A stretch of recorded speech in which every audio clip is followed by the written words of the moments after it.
Hi everyone, welcome to the Ask Dr. Khan show, where you're just one whiteboard away from solving your health puzzle. This is episode 141, and today we're going to talk about how inflammation is caused by this breakdown in this big connection.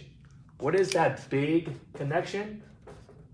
We've been talking about it in the last episode, and today it's going to be an epic episode. We're going to tie together all the concepts that I talked about in previous videos, so that you can kind of see that there is a connection, that when you're suffering from brain fog and fatigue and chronic inflammation, maybe even skin problems, eczema, rash, psoriasis, or you have hormonal challenges, we have thyroid issue, you feel like you have hot flash, night sweats, or your cycle is irregular, or you have chronic digestion issue, food sensitivities, gas and bloating.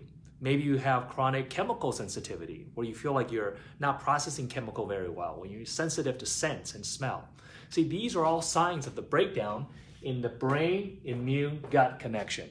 So the big idea in functional medicine that I presented to you last week in last episode is this idea that the brain, the immune, and the gut is connected. Now, you have heard of people talking about the brain and the gut is connected, that when the GI dysfunction, you can have neurological symptoms. When you have neurological issues, you can have GI dysfunction. If you didn't know that that's been kind of out there in the scientific community in the past few years, where they talk about this gut-brain connection. But what I feel is not being emphasized enough is the immune system between the brain and the gut. So today I'm going to help you make this connection and help you see why people get inflamed. Now, inflammation is really a hot topic among people who follow my videos and really just out there, people who are searching for better health, because we know that inflammation, and that's what people say, that inflammation is a cause of all disease. Like every condition and ailment can be really linked back to inflammation. So it's really important to understand where does inflammation come from and what is it caused by and what are some of the solutions. So that's what I'm gonna do for you today, okay? So let's talk about the brain and the gut. So here we have brain and here we have gut. So they are somehow connected in function. Last week, we talked about how there's actually neurological connection between the brain and the gut through the vagus nerve. So there's nerve innervation to the gut that actually help promote gastric motility so you can actually push food through. But the brain also innervates the gut in a way that stimulates secretion of digestive enzyme, gastric acid secretion to help you absorb food. And then there's a bidirectional control where the brain talks to the gut, but the gut talks back to the brain through gut peptides, gut chemicals. The microbiome, the probiotics, the bacteria in your gut also plays an important role in influencing neurotransmitter production. So it's a bi-directional axis. They talk to each other, okay? Now what happens is when you have triggers, so you're going to have triggers, okay? Because our body is made to heal itself. Our body made to self-regulate. We can tolerate a little bit of junk in the environment. We can tolerate some stress, and our body's supposed to bounce back from that. But it's when you don't bounce back from that, that's when it becomes a problem. So what are the things that can cause our body to be off track, to throw our body off balance, off homeostasis, to the point where your body's not able to bounce back? Well, those will be things that are chronic exposures, right? So if your life is stressful, right? There's stresses, there's chemical toxin, but if you encounter once in a while, then your body can bounce back. You can detox the chemical, your body come back to normal. If you have stress, once in a great while, your body can handle it, then you're fine. But it's when things are chronic and this constant bombardment, that's when your body gets thrown off track. So what are some of these triggers? Well, it'll be pollutants, right? It's a scientific fact that we're all exposed to so much environmental pollutants that it's no wonder people are sick. And that's a big root cause. And it's not really talked about much because a lot of people just talk about, oh, eating a specific food. Hey, what food do I eat that'll make it better?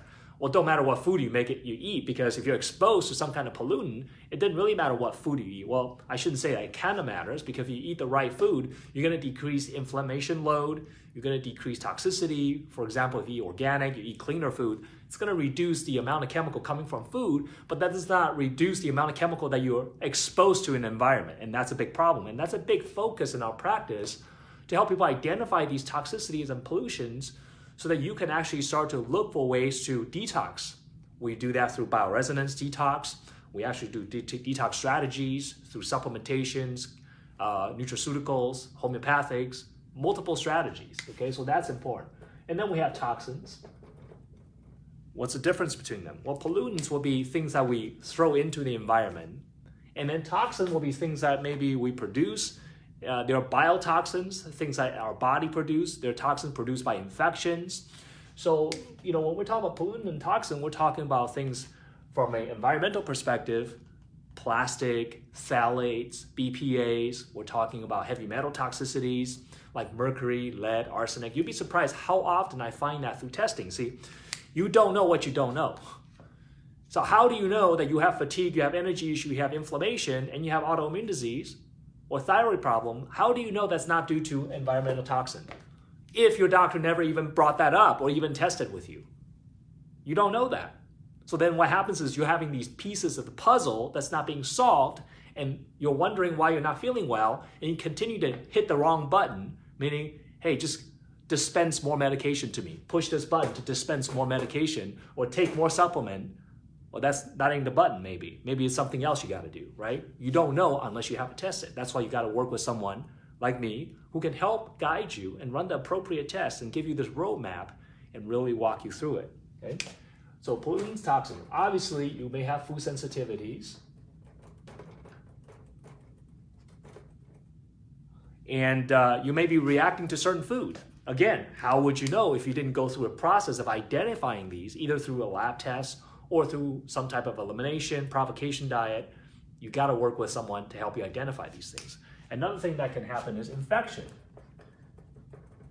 Now, a lot of people say, well, my main problem is I just feel tired all the time. I think it's a thyroid problem. Well, how do you know that thyroid problem or that fatigue is not caused by an infection? Well, I don't have a fever. Well, the number one sign of an infection, a chronic infection, I'm not talking about an acute infection where you get a cold, a seasonal flu, and you get over it. I'm talking about chronic infection. The number one sign of chronic infection is just fatigue. That's all it is. So how do you know your fatigue is not caused by an infection? You don't know unless you have it tested. Now you say, well, I went to my doctor and they didn't test it. Well, that's the problem, isn't it? That they didn't test it. They didn't consider that. They didn't leave no stone left unturned. And that's what we do. We identify these things. Now, infection could be viruses, bacteria, could be candida or yeast, overgrowth, could be parasites, could be any of these. And within each of those, how many viruses are there? There are tons. So you got to go through the process of looking for these things. Bacteria, how many different bacteria can there be? And where can they be in the body? Could it be in the sinus? Could it be in the gut? Could be anywhere, right? How about candida? Candida can be in the gut. A lot of times people will think about yeast overgrowth as a GI problem, but you can have candida systemically, in the joint, in the sinuses. How about parasites? That is so common, folks. You don't have to have frank diarrhea to have a parasite. Many times these parasites, they're just living in you. They're sapping the nutrient from you. So the only symptom you may have is just tiredness, fatigue. So you don't know unless you have it tested. And most of the time, the standard Western medical test is inefficient or insufficient to identify these things because they can't test all of it. And many of these tests are just not accurate. So you have to know what the right test to order. And again, working with us who have extensive experience in that area can really help you identify the root cause. So then we have pollutants, toxins, food sensitivity, infections. Don't forget about stress, right? Stress could be, things that in your workplace, in your relationship, but also stress can be self-induced just by a mindset, right? Maybe your mindset is that a victim mentality. People are doing things to you, right? Instead of taking control and being empowered, you just feel like you're just, at the whim of situation of life. So sometimes self-induced, sometimes is real, right? Through stressful relationships, stressful jobs. So these are all things that can create problems. And then we have blood sugar spikes. So through poor dietary choices, we can create blood sugar fluctuations, which can actually start influence hormones. Hormone fluctuations such as insulin resistance, such as cortisol issues, which is inflammatory and a hormone that controls inflammation, such as sex hormone fluctuations like estrogen, progesterone, due to the effect of insulin and cortisol on the hormones. So it's a big net, right? And if you're not accustomed, or you're seeing a practitioner that's not accustomed to seeing all this in a big picture and actually have a step-by-step process to untangle this web, it can seem really confusing, and you can be taking way too much supplements that can actually flare up the exact same problem you're trying to fix, okay? So here we have the trigger that can trigger brain or gut issue. How do these brain and gut issues show up? In the gut, we may have leaky gut, okay? So through food sensitivities, toxins, you can have infection, dysbiosis in the gut, candida overgrowth, parasite, SIBO, small intestinal bacterial overgrowth. These can cause intestinal barrier, the lining of your intestine start to get damaged in a sense that you get this double whammy of malabsorption and inflammation. Okay, now leaky gut, again, I keep saying this, it's not a condition that you can identify from a endoscopy or colonoscopy, because endoscopy or colonoscopy, those tests are meant to look for a disease, a bleed, a polyp, or tumor. It's not meant to see something that's on a microscopic level or on a cellular level, because leaky gut's happening on a cellular level. It's not like you have a hole in your stomach. So people get that picture in their mind that, oh, I have leaky gut, I have holes in my stomach, like an ulcer. But that's not what leaky gut is. It's actually an immunological condition. It's an immune system problem that's happening in your gut. And remember, 70% of your immune system is in your gut. So when you have leaky gut, it's actually an immune system problem. And when you start to get leaky gut, then you get inflammation. Remember, this episode is all about how does the brain-immune-gut connection causes inflammation, which leads to the disease or the symptom that you're experiencing. And what's the disease of inflammation? Cardiovascular disease. Heart disease is a disease of inflammation. Depression is a disease of inflammation. It's like, really? I thought it was a brain chemical in that. Yes, but it's inflammation in the brain that's throwing off the brain chemicals. See, that's the problem. That's why you need to identify where this stuff is coming from. And what happens through these triggers, it's going to cause leaky gut, which is going to trigger inflammatory cascade. And I'll show you how that started to cause brain issues, okay? So this is how that starts. And then on this side, we have blood-brain barrier. So in your brain, you have these thin mesh of capillary networks, kind of like acts as a net that help you absorb certain molecule size of nutrients and molecules through the brain, but then kind of blocks out the other stuff, kind of like a net that filters stuff, right? Because your brain is so important that it's got to filter out all the bad stuff. So the blood-brain barrier does that. And what happens is if you have blood-brain barrier breach, where this is broken, then you're going to have chemicals that are not supposed to get through to the brain, now is able to get through to the brain, and you're going to start to get inflammation in the brain. Okay? Inflammation. Again, same thing as we're seeing here. When you get inflammation in the brain, the symptom that you get is brain fog, right? You get depression, you get memory loss, you can't concentrate, you have slow processing speed, right? Everything related to the brain can be caused by this inflammation in the brain because it skews neurotransmitter production, uptake, synthesis. It skews your nerve conduction velocity from brain cell to brain cell. So it basically just jacks up your brain function. So you feel like your brain's just not all there. And your doctor blame it on aging, right? They blame it on everything except that nobody's ever looked at the connection, the brain-immune-gut connection, and actually give you a solid strategy to actually step by step fix this problem and reverse it, okay?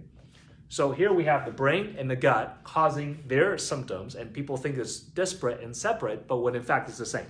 So what we have is, when you have these leaky gut and leaky blood-brain barrier or compromised blood-brain barrier, what happens is in the middle, we have the brain, we have the gut, in the middle, we have the immune system. Here's the brain-immune-gut connection, is that the brain and the gut, in between, we have the immune system that's mediating, that's communicating between the brain and the gut, and it's really a big part of it. In fact, you can't really separate it. Okay? A lot of people talk about the gut like it's just, oh, just my intestine. Got nothing to do with anything else. Or the brain just out there doing its own thing, not talking to the brain, not talking to the gut, or not talking to the immune system. It's all talking together. How do they talk? So in the immune system, you have these, starts with the Th0 cells, T helper 0. These are naive T cells. What does that mean they're naive? That means they haven't been educated yet. See, your immune cells, when they're produced by the bone marrow, they come out kind of like little babies. Like, hey, I'm new to this thing. Maybe it's a cop, brand new out of police academy, and it's showing out first day on the job. It's like, okay, I kind of know I'm supposed to kill something, but who's the bad guy in the neighborhood? I don't know how to do this. So they got to get trained.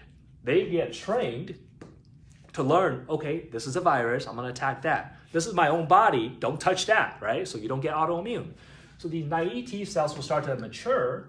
As they mature, they'll differentiate into different types. So we have T helper 1 and T helper 2. Okay? T helper 1 are your killer cells.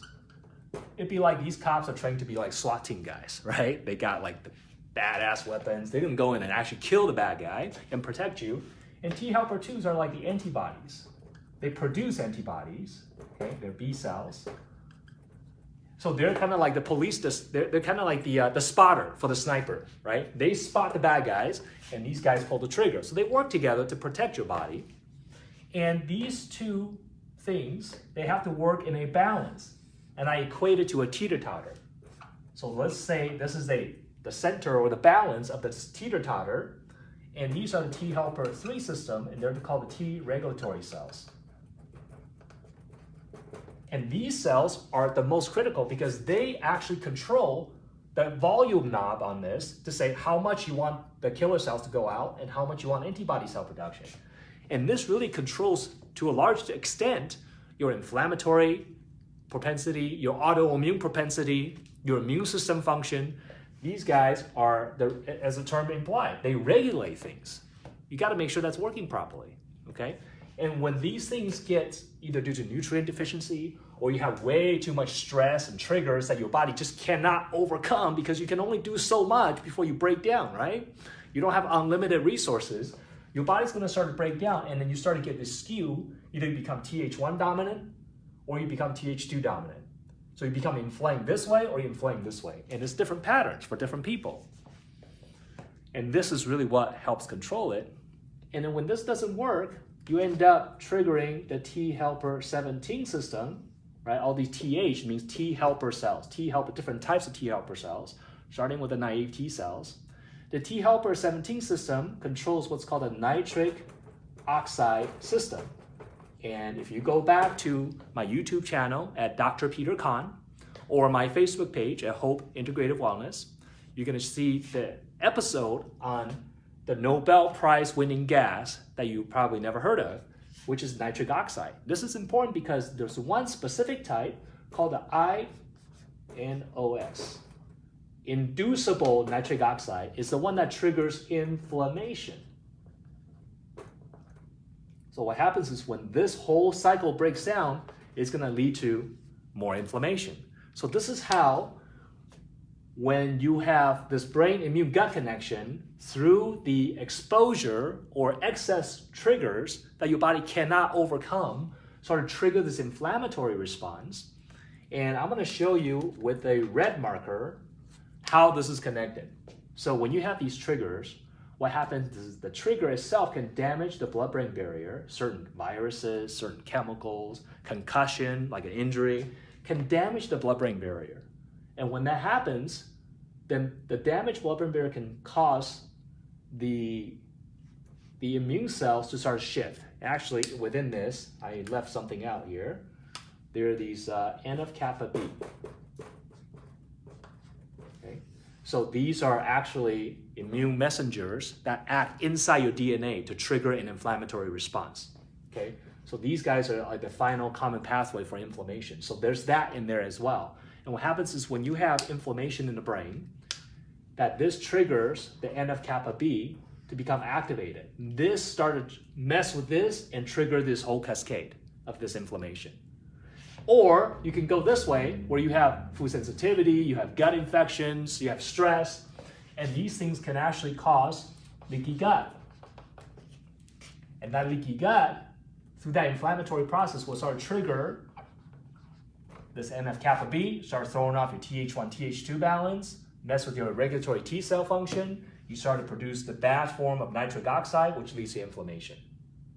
Now check this out. When you have increased production of NF-kappa B, remember this works on a self-amplifying cycle. What that means is the more NF-kappa B you have, the more you have. What that means is the more inflammation you have, the more it triggers inflammation. It's a vicious cycle. It's a self-amplifying cycle. So what happens is this will come back and actually cause blood-brain barrier breach because it's so inflammatory. And this will come back and cause more leaky gut, which they start to create this vicious cycle right here. Down here, we have these Th1 and Th2 helper cells, and they create what are called cytokines. And remember, cytokines are immune cell messengers. They're text messages sent by the immune system to tell your body to say, hey, we have something we got to deal with here. Here's an infection, here's an inflammation, here's an injury. So these cytokines are your immune system's way of messaging each other to do something, to do some type of immune function. And these cytokines can actually cause leaky gut, either from the Th2 side or the Th1 side. And they can cause blood-brain barrier breach. And when you have the cytokines creating that, it'll come back and feed back into more blood-brain barrier breach, causing more NF-kappa B activation, which will lead down to more these cytokines, either this way or this way, depends on your genetics or your propensity. Then you start to create another vicious cycle. Same thing will happen here, where these cytokines will cause more leaky gut, creating more NF-kappa B activation. We got a vicious cycle there. Lastly, we have this nitric oxide system that can become dysfunction. That can also come up and cause more blood-brain barrier breach, more leaky gut. And as that happens, this is going to feed back into the cycle again. Check this out. Also, when we have leaky gut, because of this bidirectional communication through the immune system, the leaky gut can actually cause blood-brain barrier breach. So as you eat something or you get leaky gut due to a food sensitivity, due to gut infections, as your gut becomes dysfunctional, you start to get more brain fog, depression, memory loss, you can't concentrate, neurodegeneration, Alzheimer's, dementia-like symptoms. And when you have blood-brain barrier breach, you activate the microglia. Remember, we talked about the glial activation. These are the immune cells of your brain that triggers inflammation within the brain. And when you get blood-brain barrier breach, through the action of the immune system, the blood-brain barrier issue can cause leaky gut. So gut issue causes brain problems, and brain problem cause leaky gut issues. And when this causes leaky gut, this is going to feed into this cycle, creating more inflammation, come back and cause more brain problem. So it's a self-amplifying, self-fulfilling vicious cycle. And I have talked about the blood-brain barrier in previous videos. I have talked about leaky gut extensively in previous video. I have talked about the NF-kappa B cycle in previous video. I've talked about the Th1, Th2 balance and the Th3 cells in previous videos. I've talked about the nitric oxide system in previous videos. So if you haven't seen those, go back and watch it because it's going to help you plug in one whiteboard at a time, plug in these information that's so important that's going to tell you, wow, this all makes sense. This is why I'm having not only GI problems, but this leaky gut is leading into inflammation, leading into autoimmune disease like thyroid problems, hashimotos. This is going to cause these inflammation problems. It's going to throw up your cortisol level, which will start to cause inflammation. It's going to start to cause hormonal challenges. It's going to cause estrogen-progesterone ratio to be off. And on this side, we're going to have brain issues, which will cause neurotransmitter imbalance. And when you have brain issue, of course, the brain has descending influence on all the rest of the body. So as the brain starts to dysfunction, you can get decreased nerve innervation to the gut. Now you don't make digestive enzyme. Now you can digest food. It just goes back and forth. This is so huge, folks. That's why I'm committed to get this message out about the brain immune gut. Now, what is the first step? And like I said earlier in the video, in the show, first step is to know where you stand. Know where you are in this process. What's broken, so you don't go fix something that ain't broken. Maybe you're fine here. Maybe you're fine here, but you're not fine there. fix the part that's broken. Maybe you don't have toxin accumulation in your body. You detox really well, but you have gut infection or you have a viral infection. You need to know where you are. Work with somebody that can see this big picture and help you put it together. Okay, it starts with what we call the Brain Immune Gut Health Assessment. Let me put it up here in a different color for you. The Brain Immune Gut.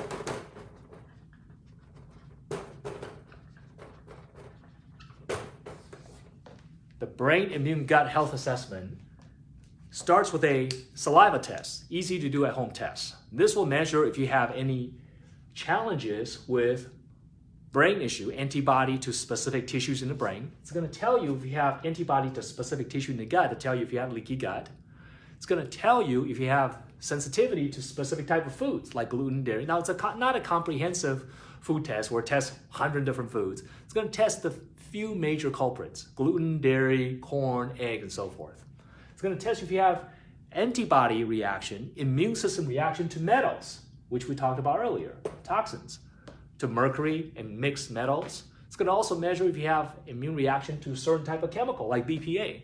Now, it's not testing all the chemicals in the world, all the metals in the world. We're doing a screen to see, do you have an brain immune gut challenge? If you do, then our program will be exactly what you need to help you for once in your life. In 2019, make this year the best year for you, where you finally know what are the root cause of your condition and start to actually have concrete steps and have someone there that's going to help you, that cares enough to take you step by step through the process, so you have no question what you need to do from one step to the next, so that you can consistently start to feel better and get control of your life and start to do what you're put here on this earth to do, folks. This is not about just feeling better. It's about you feeling better so you make yourself the best version of yourself. Go out and change the world. That's what's the meaning of life. It's despite obstacle, you overcome the obstacle. That's the whole meaning of why we're here. But you can make that process a lot efficient, a lot satisfying, a lot more meaningful if you know what's going on, or we can struggle with it and have no clue and just continue to have problems. So again, go to Ask Dr. Khan. The site you can go to is askdrkhan.com/big idea. I put that link in the post so you can click on it. You can see what the test is about, what we test, and go ahead and order the test. Now, this assessment includes not only the test, but also a one-on-one consult with me, for me to not only interpret the test for you and help you connect the dot, but also give you a plan going forward, how we're gonna work together. Okay, now this one assessment is not gonna fix all your problem. It's a starting point, okay? I'm looking for clients who are committed, who wants this, who wants to do the right things for the right reason. If you're just like, oh, this is all interesting, but I really don't get it. It's okay that you don't get it. Continue to watch the video. That's what I'm telling you. I have videos on all of these, and I'm continue to commit to you, to give you the information. But remember, information does nothing unless you act on the information, unless you implement it. Okay, so if you don't get it, that's okay. Just continue to learn. But if you get it, you're just like, you know what? I need help. I had enough of this messing around with this. I'm ready to get better. Let's do it. Go to askdrkhan.com/big idea. Start with the testing process. I'm going to tell you, this is going to be the most informational visit you have with a doctor. That I promise you, I'm going to give you information that no one has told you before and tie the knots together. Okay? Thank you so much for watching. Please share this video, like the video, comment on this video. I answer all the comments myself personally. Also, my YouTube channel at Dr. Peter Khan's got all these videos are, you know, if it's not right away because Facebook Live gets it first, but the YouTube channel is going to be where it's archived, so you can go to both places. I recommend you do both. Subscribe to the YouTube channel and like our page. And most importantly, share the video so that we can change the consciousness and awareness out there about what is possible for people to be, what they can do to get healthy and how healthy they can really become by having the right information. So please share this video. I really appreciate it. Love you guys. Hopefully, we'll see you on the big health assessment. Talk to you next week at the Ask Dr. Khan show. Take care.